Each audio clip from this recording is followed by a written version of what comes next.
ఓం నమ శివాయ. అందరికీ నమస్కారం అండి. ఈరోజు వీడియోలో మనకి 2025వ సంవత్సరంలో శ్రావణ మాసంలో మనకి నాగుల పంచమి పండుగ జూలై 29వ తేదీ మంగళవారం రోజు అయితే రానుందండి.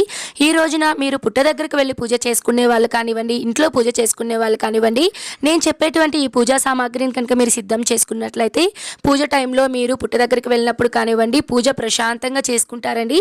ఆ పూజా సామాగ్రి ఏమిటో కూడా నేను క్లియర్గా తెలియజేస్తాను. వీడియో చాలా చిన్నదేనండి. వీడియోని మొత్తం స్కిప్ చేయకుండా చూడండి.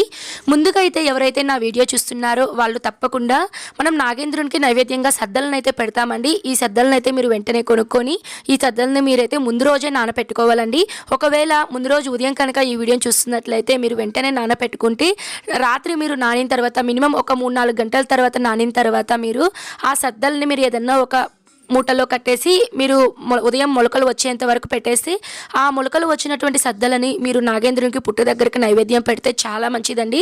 తప్పకుండా ఎవరైతే ఈ వీడియో చూస్తున్నారో వాళ్ళు ఈ పని అయితే చెయ్యండి. మీకు ఏదైనా డౌట్స్ ఉంటే నన్ను అడగండి, కామెంట్లో రిప్లై ఇస్తాను. ఇప్పుడు పూజా సామాగ్రి ఏవి సిద్ధం చేసుకోవాలో తెలియజేస్తానండి. ఈ పూజా సామాగ్రి వచ్చేసి కొంతమంది తాంబూల తట్లో పెట్టుకుంటూ ఉంటారండి. మరి కొంతమంది ఏదైనా ఒక పూజ బుట్ట ఉంటుంది కదండి, కొద్దిగా మీడియం సైజు, ఆ బుట్టలో కూడా ఈ సామాగ్రి వచ్చేలాగైతే మీరు సిద్ధం చేసుకోండి.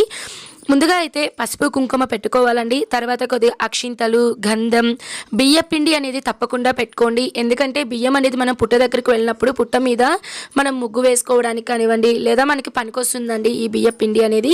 తర్వాత కర్పూరం, తర్వాత గంట, అగరబత్తులు, తెల్లదారం అండి. తెల్లదారం వచ్చేసి మనం పుట్టకు పూజ అంతా అయిన తర్వాత పుట్ట చుట్టూ 3 చుట్లు కానీ 9 చుట్లు కానీ దారంతో చుడతారండి.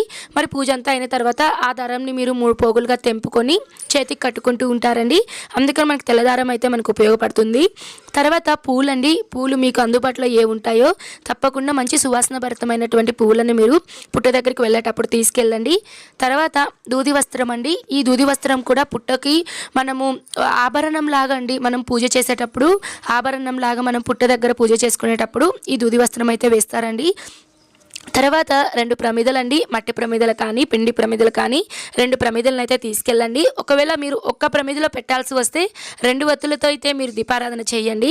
తర్వాత దీపారాధన చేసుకోవడానికి ఆవు నెయ్యి కానీ లేదా నువ్వుల నూనె కానివ్వండి, మీకు అందుబాటులో ఏది ఉంటే అది మీరు సిద్ధం చేసుకోండి. తర్వాత ఒత్తులండి. కొంతమంది పువ్వొత్తులతో ఎక్కువగా దీపారాధన చేస్తారు, నార్మల్ ఒత్తులు. అలానే అగ్గిపెట్టె అండి. మనం దీపారాధన చేసుకోవడానికి అగ్గిపెట్టె.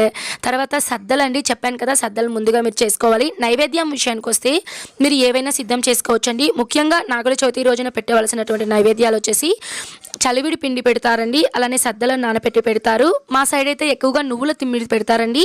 తెలంగాణ సైడ్ అయితే ఎక్కువగా పేలాలు అనేటివి ఉంటాయండి. పేలాలను కూడా నైవేద్యంగా పెడుతూ ఉంటారు. తర్వాత కొంతమంది పానకం కూడా పెడుతూ ఉంటారండి. ఇది కూడా మీకు ఆప్షనల్ అండి. ఒకవేళ మీరు పుట్ట దగ్గరికి తీసుకెళ్తాను అంటే చలివిడి పిండి, పానకం ఇవన్నీ కూడా మీరు తీసుకెళ్ళచ్చు. తర్వాత ఒక చెమ్మును తీసుకెళ్ళండి. చెమ్ము కానివ్వండి, ఏదన్నా ఒక గ్లాస్ కానివ్వండి. ఎందుకంటే మన పుట్ట మీద మనం నీళ్లు చల్లి ముగ్గు వేసుకొని మనం దీపారాధన చేస్తాం కాబట్టి ఆ చెమ్ము అనేది చాలా ఉపయోగపడుతుందండి. తర్వాత మంచినీళ్ళు అనేవి ఒక బాటిల్లో తీసుకెళ్ళండి. కొన్నిసార్లు టెంపుల్స్ దగ్గర కానివ్వండి, పుట్ట దగ్గర కానివ్వండి నీళ్ళు దొరకడం కష్టమైపోతుంది. దానికని ఒక బాటిల్ నీళ్ళని అయితే తీసుకోండి. తర్వాత పాలండి. ఖచ్చితంగా పుట్టలో పాలు అనేటివి పోస్తూ ఉంటారు. నాగశిలల దగ్గరికి వెళ్ళినప్పుడు నాగశిలల మీద అభిషేకం లాగా పాలను పోస్తూ ఉంటారు. పుట్టలో కూడా పాలు పోస్తూ ఉంటారండి. అలానే పండ్లు నైవేద్యంగా అండి. మనం నైవేద్యంగా పెట్టడానికి, తాంబూలంగా ఇవ్వడానికి తమలపాకులు, వక్కలు, అరటి పండ్లు అండి. అరటి పళ్ళు లేకపోతే ఏదైనా సరే మీరు ఫ్రూట్స్ ఏదైనా యాపిల్ కానివ్వండి, దానిమ్మ కానివ్వండి, జామకాయ ఇలాంటివి ఏవైనా సరే మీరు జోడీగా పెట్టాలండి. 2 పెట్టాలి. తర్వాత గుడ్లండి. కొంతమంది పుట్టలో గుడ్లు అనేటివి వేస్తూ ఉంటారు. ఒకవేళ మీరు ఇవన్నీ కూడా ముందుగా మీరు ప్రిపేర్ చేసుకుంటే మీకు ఆ టైంలో కొద్దిగా హడావిడి అనేది లేకుండా మీరు పూజ అనేది సింపుల్గా చేసుకుంటారండి. ముఖ్యంగా అయితే మనము ఈ వస్తువులను అయితే మనము పూజా కిట్ అనేది ఒక చిన్న బ్యాగ్లో కానివ్వండి లేదా తాంబూల తట్లో కానివ్వండి మీరు ప్రిపేర్ అనేది చేసుకోవాలండి.